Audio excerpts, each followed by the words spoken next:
हमारी जो कांग्रेस पार्टी है उसमें प्रदेश महिला कांग्रेस के रूप में महासचिव के रूप में कार्यरत रही हूँ और फिलहाल मैं किशोर न्याय बोर्ड में प्रथम श्रेणी न्यायिक मजिस्ट्रेट की शक्तियों के साथ मैंने 3 साल कार्य किया है और अभी एक समर्पित कार्यकर्ता के रूप में और अपने पार्टी को मजबूत करने के लिए कार्य कर रही हूँ। तो अपना गांव कौन सा, अपना गांव बताइए। मेरा गांव सीकर है। अच्छा, किन मुद्दों को लेकर आप चुनाव में आ रहे हैं, लड़ रहे हैं चुनाव? क्या देखो, मेन मुद्दा तो अपनी उदयपुर वाटी जो है उसके विकास का मुद्दा है, क्योंकि आपने देखा होगा कि यहाँ जितने नेता आए हैं, जितने लोगों ने यहाँ से चुनाव लड़ा है और जीत के उन्होंने उदयपुर वाटी की सुध नहीं ली।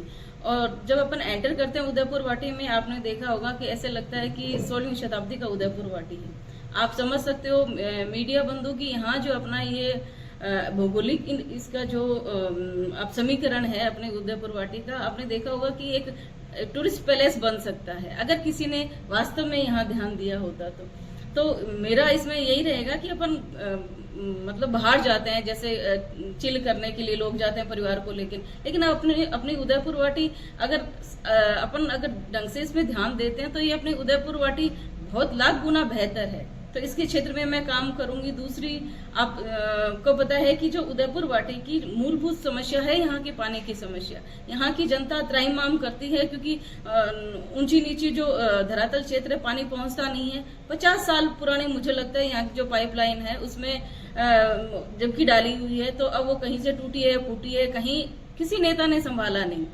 और कुंभाराम लिफ्ट कैनल का पानी लाने के लिए कई टाइम से चर्चा चल रही है, लेकिन धरातल पे किसी ने काम नहीं किया। तो मैं ये इस क्षेत्र में भी प्रयास करूंगी कि अगर मुझे जनता का आशीर्वाद मिलता है तो ये जो पानी की समस्या है इसको मैं दूर करूंगी। एक छोटी सी बात और कहना चाहूंगी कि जैसे अभी थोड़े टाइम पहले सीमाकरण हुआ अपने इस उदयपुर वाटी का, तो इसमें जो मूल उपखंड है उसमें मान लो 15 पंचायत समितियां रखी और उपखंड में ज्यादा रखी। इस प्रकार से इसका जो असमानीकरण किया गया है, जिसमें जो जनता उदयपुर वाटी में जुड़ना चाह रही थी उसको अलग कर दिया गया। इस टाइप की जो समस्या एक धरातल पे भी आई है, तो मैं ये भी कोशिश करूंगी कि अगर हमारी कांग्रेस की सरकार दोबारा आती है तो मिल बैठ के जनता से सामंजस्य बिठा के इस समस्या को भी मैं दुरुस्त करने की कोशिश करूंगी। मैडम, आपने बताया कि लगातार 3 महीने से क्षेत्र में सक्रिय है आप राजनीति में। यहाँ धरातल पर अभी तक आपका कहीं कोई काम नहीं दिखा। आप जैसे बता रहे हो कि लगातार क्षेत्र में लोगों से मिल रहे हैं, लेकिन आज पहली बार आप मीडिया के सामने आए हो और अभी तक कोई आपकी कोई चर्चा नहीं थी। देखो, मीडिया के सामने मैं आज इसलिए आई हूँ क्योंकि मुझे हाईकमान ने कहा कि हो सकता है आपको चुनाव लड़ना पड़े, इसलिए बाकी मैं एक साधारण कार्यकर्ता के रूप में डोर टू डोर अपनी पार्टी को मजबूत करने के लिए संघर्षरत थी। और मुझे कॉन्फिडेंस हूँ कि हमारी जो पार्टी है कांग्रेस पार्टी, ये दोबारा से रिपीट होगी। तो इसलिए मैं अपने को फ्रंट में रख के यहाँ काम नहीं कर रही थी। अपने यहाँ जो भी समाज बंधु है और अदर कम्युनिटी के लोग हैं उनसे मैं मिल रही थी और जो कांग्रेस की यहाँ जो उन्होंने विकास कार्य मान लो किया है तो उनके बारे में चर्चा कर रही थी। कहीं कोई कमियां हैं उनको दुरुस्त करने के लिए हम प्रयासरत थे। लेकिन अभी जब मुझे सीधे सीधे ये ग्रीन सिग्नल मिला कि आप जाओ, हो सकता है हम आपको वहां उतारें, तो इसलिए फिर मेरे को आपके सामने फ्रंट में आना पड़ा। उदयपुर वाटी क्षेत्र चिकित्सा के क्षेत्र में काफ़ी पिछड़ा हुआ है। यहाँ CHCयाँ भी है, PHC भी है, स्वास्थ्य केंद्र भी हैं, लेकिन यहाँ पर प्रॉपर जो स्पेशलिस्ट डॉक्टर्स की टीम नहीं होती है, ना मेल नर्स होते हैं, फीमेल होते हैं, स्टाफ की कमी रही है। तो आपको जनता मौका देती है तो आप किस तरह से चिकित्सा की व्यवस्थाओं में सुधार करेंगे? देखो, आप ये जानते हो कि जब आपने विधायक महोदय को चुना तो उनकी मॉरल ड्यूटी थी कि सरकार का काम था यहाँ CHC PHC खोलना, लेकिन प्रॉपर वहाँ स्टाफ है नहीं है, गायनिक है नहीं है, इन सब की मॉनिटरिंग करने का काम विधायक महोदय का था, जो उन्होंने नहीं किया। लेकिन अगर आप मुझे यहाँ इस उदयपुर वाटी में लेके आते हो, विश्वास जताते हो, तो मैं खुद मॉनिटरिंग करूंगी कि यहाँ जो CHC PHC में स्टाफ है कि नहीं है, कौन से मतलब अलग अलग डिपार्टमेंट्स के डॉक्टर है कि नहीं है, टाइम से आते हैं, बैठते हैं, कहीं घर पे प्रैक्टिस तो नहीं कर रहे। ये सारी चीजें मैं खुद मॉनिटरिंग करूंगी और ये मॉरल ड्यूटी भी बनती है जो भी यहाँ कोई नेता चुना जाता है उसकी। तो अगर ये नहीं हो रहा है तो मैं आपसे वादा करती हूँ कि अगर मुझ पे यहाँ की उदयपुर वाटी की जनता भरोसा जताती है, तो ये मैं आपको विश्वास दिलाती हूँ कि मैं भी यहाँ आपके लिए मतलब 24 घंटे आपके बीच में रहूंगी और आपकी हर समस्या का समाधान मैं करूंगी। आपकी मुख्य प्राथमिकता क्या रहेगी उदयपुर वाटी के लिए? देखो, मैं एक महिला हूँ, मेरी प्राथमिक प्रायोरिटी जिसको बोलते हैं वो रहेगी महिला सुरक्षा। मैंने अभी सुनने में आया कि अभी 1 महीने में कोई 12 महिलाओं के साथ उत्पीड़न हुआ, मतलब 12 केस ऐसे हुए जिनमें उन बच्चियों को या उन स्त्रियों को न्याय नहीं मिला, है ना।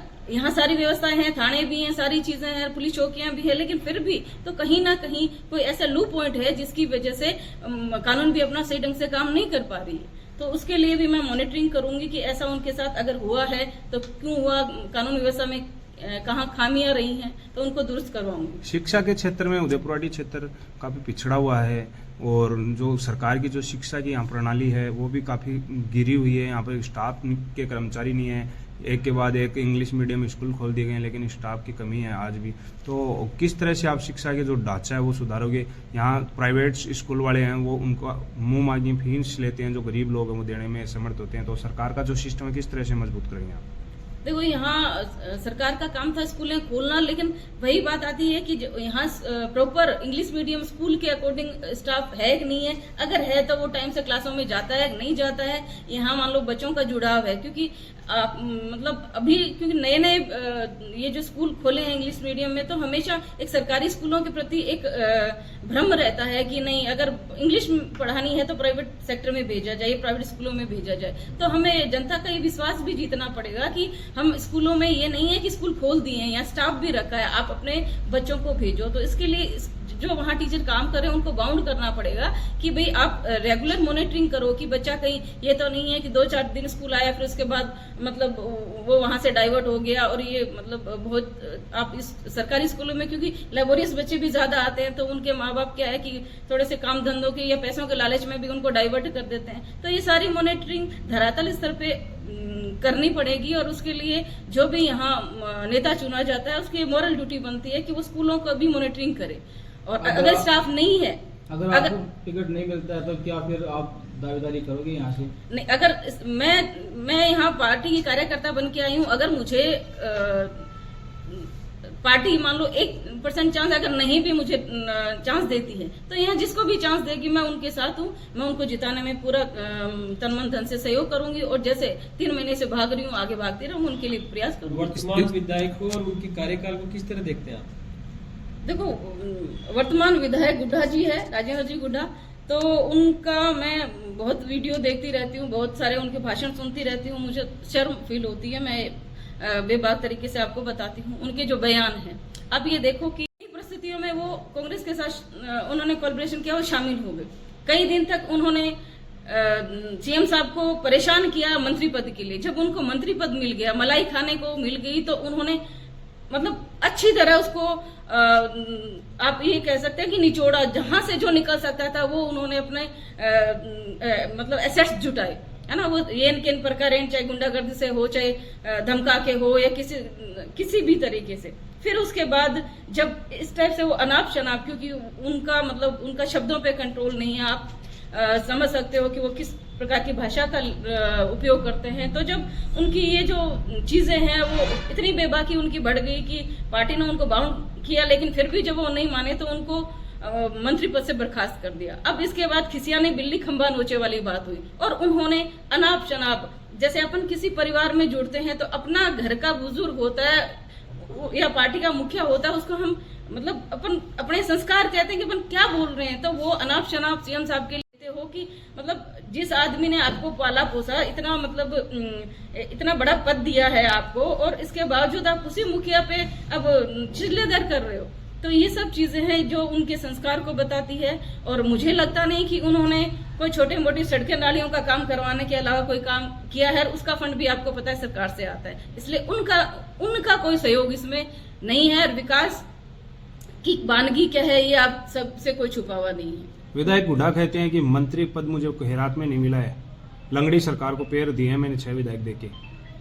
देखो, वो तो जिस भी सरकार में जाते हैं वो उनको ये ओवर कॉन्फिडेंट है कि मैं मतलब लंगड़ी सरकार को पांव देता हूं, जबकि असली बात तो ये है कि वो जहां से इजी वे में उनको टिकट मिलता है वो ले आते हैं और तानाशाही से जीत जाते हैं। उसके बाद वो मतलब एक तरह से जैसे अपनी टिकट को है ना व्यापार करते हैं टिकट का कि देखो मैं ये हूँ, हम इतने विधायक, हम ऐसे करेंगे तो आप क्या करोगे, तो इस प्रकार का फिर वो किसी भी पार्टी में घुस जाते हैं और उसके बाद जब उनका मतलब निकल जाता है तो फिर वापस से वो वहां से रिलीव होकर फिर उसके बाद